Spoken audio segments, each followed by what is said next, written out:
आखिर क्यों दिया राम ने लक्ष्मण को मृत्युदंड? मित्रों, रामायण में एक घटना का वर्णन आता है कि श्री राम को न चाहते हुए भी जान से प्यारे अपने अनुज लक्ष्मण को मृत्युदंड देना पड़ता है। आइए जानते हैं आखिर क्यों भगवान राम को लक्ष्मण को मृत्युदंड देना पड़ा। नमस्कार मित्रों, ज्ञानी बाबा चैनल पर आपका स्वागत है। अगर आप भी श्री कृष्ण को भगवान मानते हैं तो कमेंट में जय श्री कृष्ण जरूर लिखे। तो चलिए शुरू करते हैं आज की प्रस्तुति। ये घटना उस वक्त की है जब श्री राम लंका विजय करके अयोध्या लौट आते हैं और अयोध्या के राजा बन जाते हैं। एक दिन यम देवता कोई महत्वपूर्ण चर्चा करने श्री राम के पास आते हैं। चर्चा प्रारंभ करने से पूर्व वो भगवान राम से कहते हैं कि आप जो भी प्रतिज्ञा करते हो उसे पूर्ण करते हो। मैं भी आपसे एक वचन मांगता हूँ कि जब तक मेरे और आपके बीच वार्तालाप चले तो हमारे बीच कोई नहीं आएगा और जो आएगा उसको आपको मृत्युदंड देना पड़ेगा।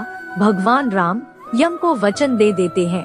राम लक्ष्मण को यह कहते हुए द्वारपाल नियुक्त कर देते हैं कि जब तक उनकी और यम की बात हो रही है वो किसी को भी अंदर न आने दे, अन्यथा उसे उन्हें मृत्युदंड देना पड़ेगा।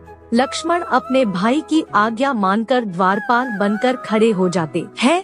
लक्ष्मण को द्वारपाल बने कुछ ही समय बीतता है। वहाँ पर ऋषि दुर्वासा का आगमन होता है।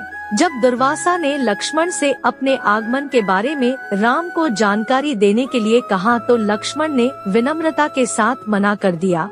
इस पर दुर्वासा क्रोधित हो गए तथा उन्होंने संपूर्ण अयोध्या को श्राप देने की बात कही।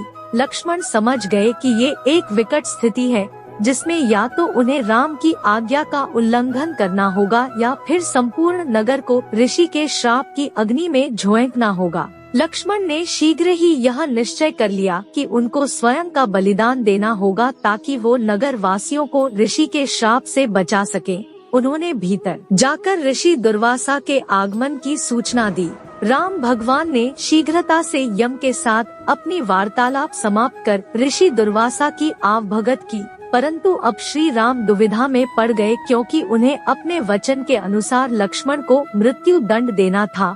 वो समझ नहीं पा रहे थे कि वो अपने भाई को मृत्यु दंड कैसे दे, लेकिन उन्होंने यम को वचन दिया था जिसे निभाना ही था। इस दुविधा में श्री राम ने अपने गुरु का स्मरण किया और कोई रास्ता दिखाने को कहा। गुरुदेव ने कहा कि अपने किसी प्रिय का त्याग उसकी मृत्यु के समान ही है। आता तुम अपने वचन का पालन करने के लिए लक्ष्मण का त्याग कर दो। लेकिन जैसे ही लक्ष्मण ने यह सुना तो उन्होंने राम से कहा कि आप भूलकर भी मेरा त्याग नहीं करना। आपसे दूर रहने से तो यह अच्छा है कि मैं आपके वचन की पालना करते हुए मृत्यु को गले लगा लूं। ऐसा कहकर लक्ष्मण ने जल समाधि ले ली।